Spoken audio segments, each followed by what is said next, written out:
आपकी शक्ति न्यूज में आप सबों का स्वागत है और मैं आपके साथ अताउर रहमान। अभी पता चला है कि बिहार सरकार के राजस्व एवं भूमि सुधार मंत्री इस्तीफा दे चुके हैं। इस पर क्या कुछ कर रही है भाकपा माले, इस पर ज्यादा बातचीत करने के लिए हमारे साथ बैठे हुए हैं भाकपा माले के राज्यसभा कमेटी सदस्य कॉमरेड मुख्तार जी। और हम ये भी आपको बता दें कि नीतीश कुमार खेला कर सकते हैं, ये भी हम सूत्रों के हवाले से पता चला है। लेकिन इस पर क्या कुछ होगा, आइए हम चर्चा के लिए बैठे हुए हैं, बातचीत करते हैं। बिहार सरकार के राजस्व एवं भूमि सुधार मंत्री इस्तीफा दे दिए, क्या कहेंगे इस पर? देखिए, वो तो उनके संगठन का फैसला है।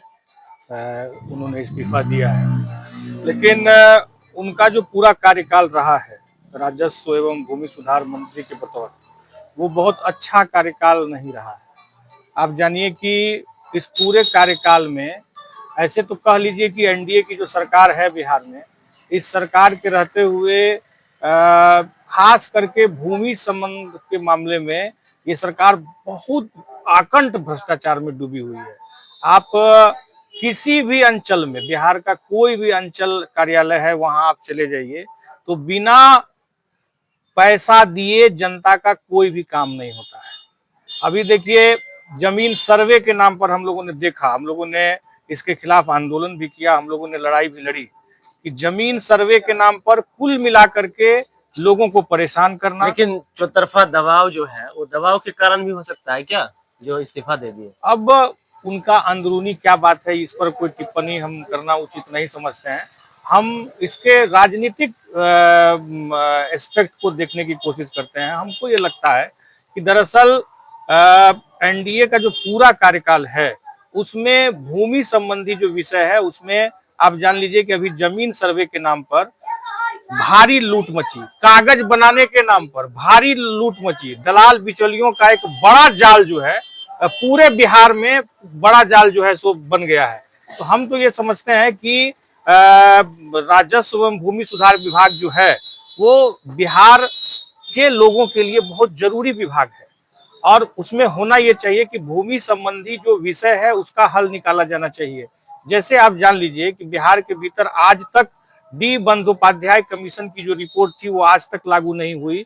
बिहार में भूमि सुधार ठीक तरीके से नहीं हुआ और भूमि सुधार नहीं होने की वजह से भूमि संबंधी समस्या जो है वो बिहार में एक तरह से कह लीजिए कि बिहार का एक बहुत बड़ा दर्द जो है वो भूमि संबंधी समस्या है। तो ठीक है, मान लीजिए कि उन्होंने इस्तीफा दिया है, अब कोई दूसरे मंत्री आ जाएंगे, लेकिन हम ये समझते हैं कि बिहार के भीतर अगर भूमि संबंधी समस्या को दूर करना है तो उसके लिए डी बंदोपाध्याय कमीशन की जो रिपोर्ट है उसको लागू करना होगा और प्रशासनिक स्तर पर जो भ्रष्टाचार है उसको दूर करना होगा, तभी जाकर के बिहार में भूमि संबंधी समस्या समाप्त हो सकती है। अभी देखिए 2 मार्च को भाकपा माले का बदलो बिहार महाजुटान पटना में है और उसमें समझ लीजिए कि बिहार भर से 100 से ज्यादा संगठन जो अलग अलग विषयों पर आंदोलन करते हैं, जैसे जैसे आशा बहन है, आशा बहनों का आंदोलन है, जीविका दीदियों का आंदोलन है, आंगनबाड़ी सेविका सहायिका का आंदोलन है, छात्रों का आंदोलन है। बिहार में अब अभी देखिए बीपीएससी की परीक्षा हुई, बड़ा पेपर लीक हुआ और बीपीएससी के छात्र जाकर के कह रहे हैं कि ये जो परीक्षा होती है बिहार के भीतर उसमें हर बार परीक्षा होती है, पेपर लीक हो जाता है और उसके बाद कैंसिल होता है। तो ये जो पूरी स्थिति है, इस स्थिति को सुधार किया जाना चाहिए, लेकिन सरकार उनकी बात नहीं सुन रही है। इसी तरीके से पूरा ठेकाकरण का एक प्रथा चल गया है। कोई भी बिहार के भीतर कोई भी नौकरी अगर मिल रही है तो वो ठेका के जरिए मिल रही है, कॉन्ट्रेक्चुअल नौकरी मिल रही है जिसमें कोई डिग्निटी नहीं है, कोई सम्मान नहीं है, कोई सिक्योरिटी नहीं है।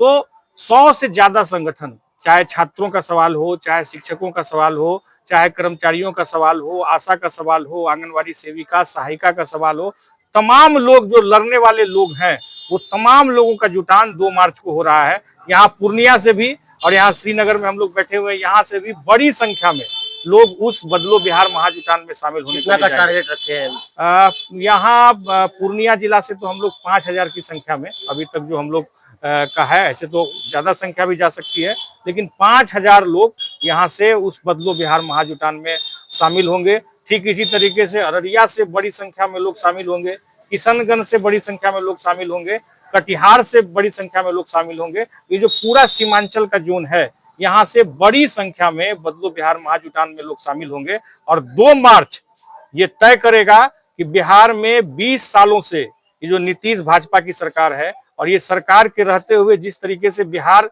की बदहाल स्थिति है, आज आप जान लीजिए कि किसी भी क्षेत्र में आप चले जाइए, अभी अंचल की बात हम लोगों ने किया, ठीक इसी तरीके से आप ब्लॉक चले जाइए। इसी सरकार ने ये घोषणा की थी अक्टूबर के महीने में, जब जातिगत जनगणना हुई थी और आर्थिक सर्वे की रिपोर्ट आई थी, तो इसी सरकार ने कहा कि बिहार के भीतर 95 लाख परिवार ऐसा है जिसकी आमदनी महीने में 6,000 रुपया से कम है। और सरकार ने घोषणा की कि हम उन परिवारों को 2 लाख रुपया लघु उद्यमी योजना के तहत सहायता देंगे, 5 डिसमिल जमीन देंगे और उस पर पक्का मकान देंगे। लेकिन आज तक वो धरातल पर लागू नहीं हुआ।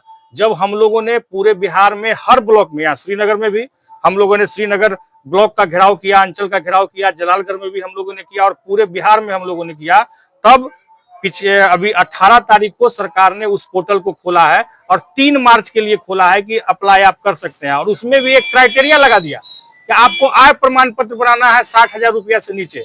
हम कह रहे हैं कि जब आपने सर्वे किया और उस सर्वे में आप देख रहे हैं कि 95 लाख परिवार जो है महागरीब है, तो ये आय प्रमाण पत्र की नौटंकी आप क्यों कर रहे हैं? तो हम ये समझते हैं और हम लोग ये चाह रहे हैं कि उस पोर्टल को और बढ़ाया जाए। ये 2 मार्च का जो कार्यक्रम है, इस कार्यक्रम के बाद क्या सरकार जो है इस पर सुनेंगी? सरकार को सुनना ही पड़ेगा। और हम तो बोले कि 2 मार्च ये आह्वान करेगा कि बिहार को बदल देना है। और बिहार को क्यों बदलना है?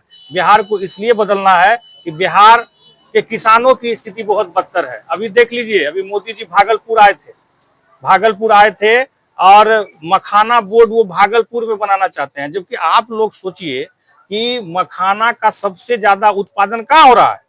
अभी के डेट में सबसे ज्यादा उत्पादन पूर्णिया में हो रहा है, अररिया में हो रहा है। पहले दरभंगा और मधुबनी में बहुत होता था। तो ये जो कोसी जोन है, मिथिला का जोन है और सीमांचल का जोन है, मखाना का उत्पादन सबसे ज्यादा यहीं होता है। यहाँ मकई का उत्पादन बहुत होता है, लेकिन मकई आधारित कोई उद्योग यहाँ पर नहीं है, जिसकी वजह से किसानों को 2,000 रुपया में, 2,100 रुपया में, 1,700 रुपया में, 1,800 रुपया में, 1,900 रुपया में मकई को बेचना पड़ता है। और वही मकई यहाँ से एक्सपोर्ट होता है, पंजाब जाता है और भारी कीमत व्यापारी उसका वसूलते हैं। तो यहाँ के किसानों को उनके फसल का उचित दाम नहीं मिल रहा है, धान के फसल का उचित दाम नहीं मिल रहा है। अभी देखिए, धान की सरकारी खरीद होती ही नहीं है।